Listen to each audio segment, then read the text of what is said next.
माता की जय। श्री महाकाल। आप सभी को माता रानी स्वस्थ रखे और मस्त रखे। आपके स्वास्थ्य की मंगल कामना के लिए मैं माँ भगवती महाकाल से हमेशा प्रार्थना करती हूँ। आप सुखी रहें, समृद्धि आपके घर आंगन धन धान्य की वृद्धि होए।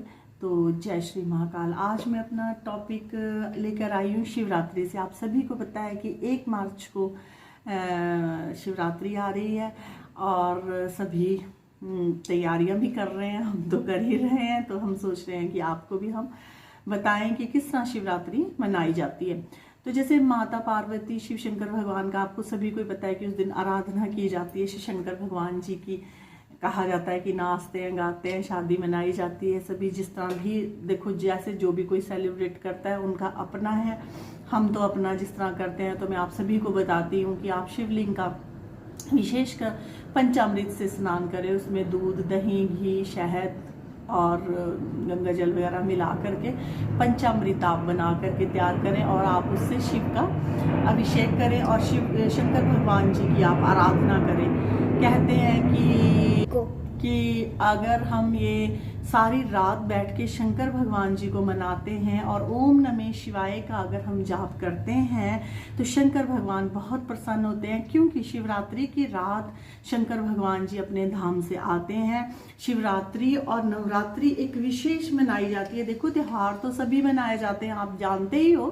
रामनवमी जैसे आती है, जन्माष्टमी आती है, तो उसमें रात्रि नहीं लगाते हैं ना। 2 चीजों में रात्रि लगाते हैं। शंकर भगवान की शिवरात्रि में लगाते हैं और नवरात्रि में लगाते हैं। विशेष होती है।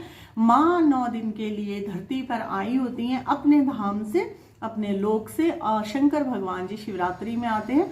पूरी रात जो उनका गुणगान करते हैं, उन पे शंकर भगवान जी अपनी विशेष और असीम कृपा बरसाते हैं और उन्हें धन धान्य की वृद्धि करते हैं और स्पेशली उन्हें आशीर्वाद दे करके जाते हैं कि उन्होंने जिस भी मनोकामना से, जिस भी मंगल कामना से साधना की है, जिस भी मंगल कामना से भजन, गुणगान, नृत्य, संगीत जो भी किया है, आपको वो मिलता है। ठीक है, तो आप मतलब इन सब चीज़ों में ना, जैसे हम पूजा करते हैं, अब जैसे कोई शंकर भगवान जी की पूजा कर रहे हैं, तो जैसे राम के जो पुजारी जो राम राम जपते हैं दिन रात, तो वो भी शंकर भगवान जी की आराधना कर सकते हैं। क्योंकि राम जी शंकर भगवान की आराधना करते थे, शंकर भगवान राम जी की करते थे, हनुमान जी की राम जी करते थे, राम जी हनुमान की करते, हनुमान जी राम की करते थे।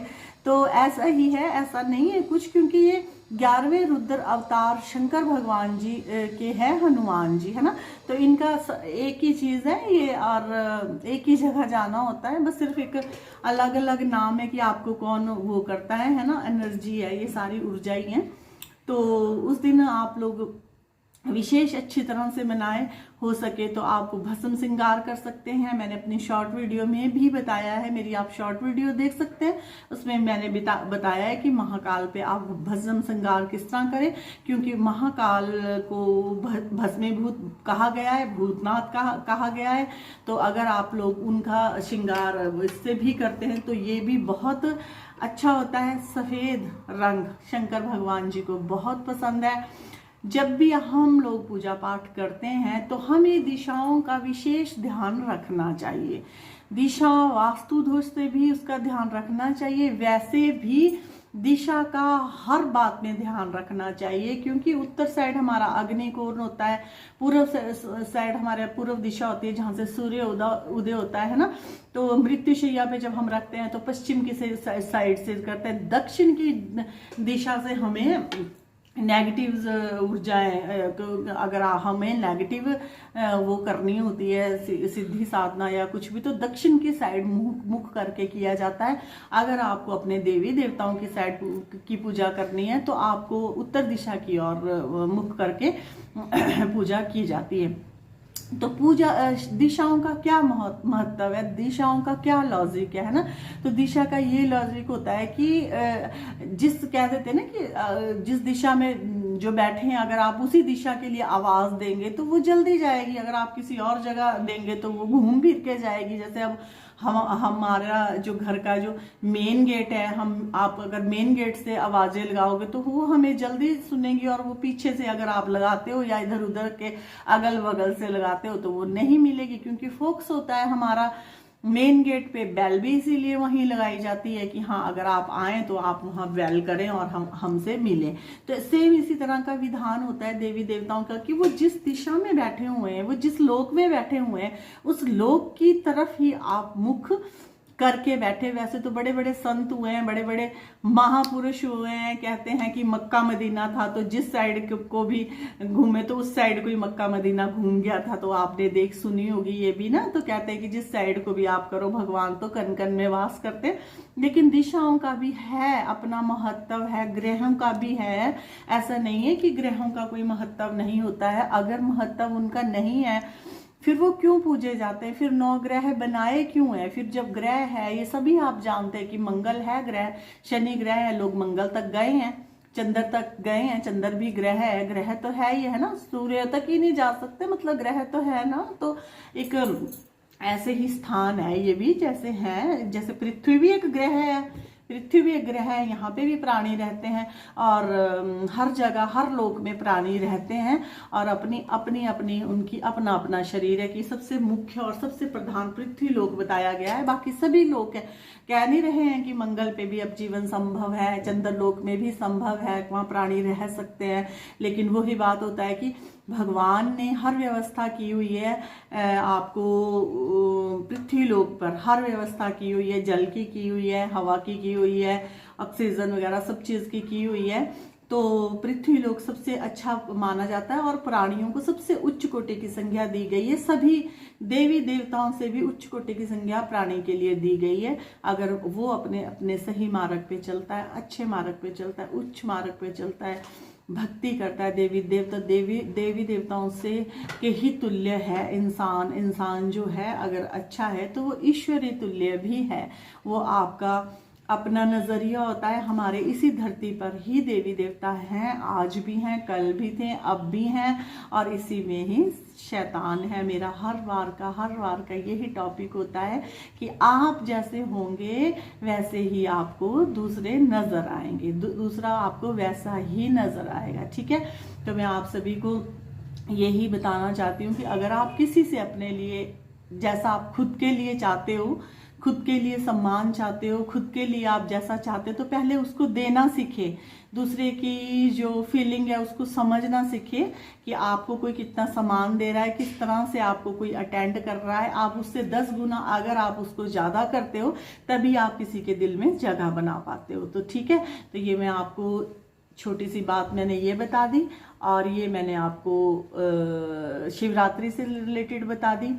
तो अगर आपको शिवरात्रि बहुत अच्छे तरीके से मनानी है तो इसी तरह मनाइए, नाचिए, गाइए और पूरी रात वो करिए। और हो सके तो आप शिवालय में जा करके, अगर किसी की बहुत बड़ी मनोकामना है, बहुत ही बड़ी मनोकामना है जो मतलब कि काफ़ी सालों से अटकी हुई है, जो नहीं पूरी हो रही है, उसके लिए आप शिवालय में जाएं और वहाँ पे सुबह तक के लिए अगर तो आप एक मुखी दिया जला सकते हैं तो आप एक मुखी जला कर आए, छोड़ दीजिए वहाँ जला करके। और अगर आप चौमुखी जला सकते हैं तो वो तो बहुत ही अच्छा है, वो चारों दिशाओं का है। जहाँ भी भोलेनाथ बैठे होंगे, जहाँ भी उनके दूत बैठे होंगे, जहाँ भी उनकी रिद्धियाँ सिद्धियाँ होगी, चारों दिशाओं को जगमगाएगी और आपकी मनवांछित इच्छा पूरी करेगी। अगर ठंड का इलाका है, किसी का सर्दियों का इलाका है तो हाँ नहीं जला सकते घी का, तो आप तिल का भी जला सकते हैं, तिल का भी जला सकते हैं। तिल के तेल का आप सारी रात के लिए जलाएं। और जो शिवालय में जला सकते हैं वो अलग बात, जो शिवालय में नहीं जा सकते उनकी अपनी समस्या है, तो वो अपने घर में अगर उन्होंने शिवलिंग स्थापित किया है तो उसके मुख के सामने आप सुबह तक के लिए दिया जलाएं। हमारा तो जैसे दरबार है ना, दरबार में तो आपको पता ही है कि दिन रात ज्योतें जलती ही रहती है, सुबह से लेके शाम तक, शाम से लेके सुबह तक जलती रहती है। क्योंकि यहाँ पर तो एक पर्टिकुलर शक्ति की स्थापना होती है, उसका घर होता है, उनका आना जाना लगा ही रहता है, स्वतः बैठी होती है शक्ति। तो हमारे तो वैसे भी जलता रहता है, पर फिर भी इन विशेष दिनों पर हम भी कुछ नया, कुछ अच्छा, कुछ ज़रूर करते हैं। और जो हम करते हैं, खासकर जो मैं करती हूँ वो आपको ज़रूर करवाती हूँ। बाकी आप रुद्राभिषेक कर सकते हैं, रुद्राभिषेक बहुत अच्छा होता है, मैं सावन में ही करती हूँ क्योंकि अभी मेरी कुछ तैयारियां भी नहीं हुई होती है सावन के, फिर मेरे व्रत चल रहे होते हैं, तो फिर मैं पूरे महीने तैयारी भी करके रखती है। तो रुद्राभिषेक तो मैं सावन में ही करती हूँ, ठीक है, जब मेरा चौथा या पांचवा सावन का व्रत होता है तो मैं वो करती हूँ।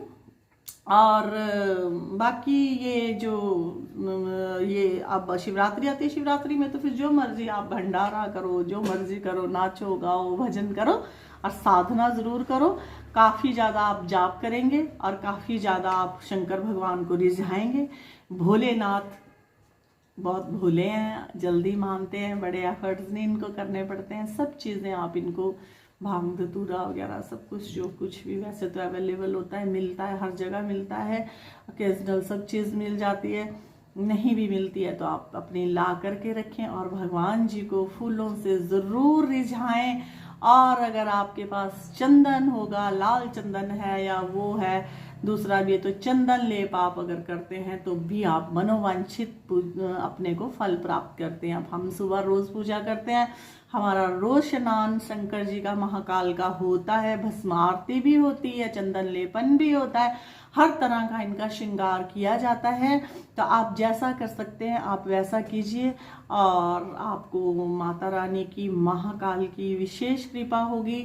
और मेरा वीडियो जब आप देख लेते हो तो सब्सक्राइब भी कर लिया कीजिए। और मैं उन लोगों का बहुत बहुत बहुत थैंक्स करती हूँ जो अच्छे अच्छे कमेंट्स मेरे वीडियोस में देते हैं, तो मैं उनका हार्दिक हाथ जोड़ के उनसे मतलब कि उनका शुक्रिया अदा करती हूँ। तो जय श्री महाकाल, जय माता की।